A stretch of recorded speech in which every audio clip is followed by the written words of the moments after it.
Regeringen upprepar samtidigt kravet på en stor finansiell åtgärdsplan från EU.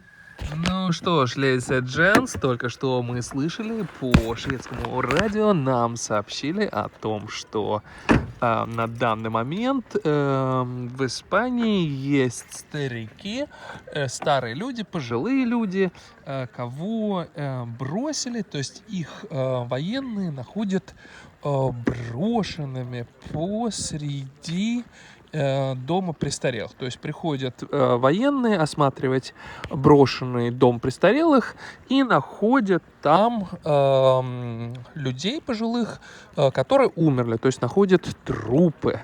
Вот. Ну, а в это время, пока там все где-то выпускают военных, где-то там Россия куда-то шлет там какие-то вещи. Вот видите, кафе, люди сидят, нет проблем, все хорошо, все супер. Вот, люди, как мы видим, там сидят, пьют пиво, сидят, пьют кофе, там вот кто-то затоваривается пиццей. И, в общем-то, паника фиганика.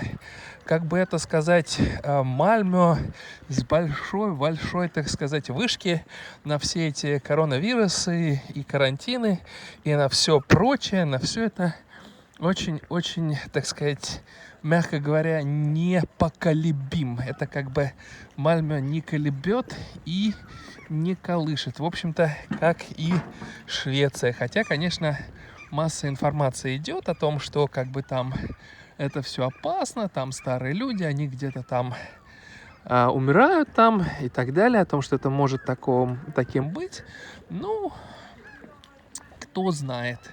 Возможно, у нас как бы или у нас суперсильный иммунитет, или, возможно, может быть, кто-то считает где-то, что у нас слишком много и так пенсионная нагрузка уже на систему слишком большая, поэтому как бы очевидно, что карантинных мер никаких, как вы сами видите, даже близко не предпринимается, и народ развлекается вовсю, да, там вот видите, дети на велосипеде, люди бегают, люди в кафе сидят, никаких там, не то что там 2 метра, там вон они вплотную рядом совсем за столиком друг с другом сидят, и, в общем, жизнь кипит, жизнь прекрасна, все супер, солнечный Мальмё, и, в общем, вау.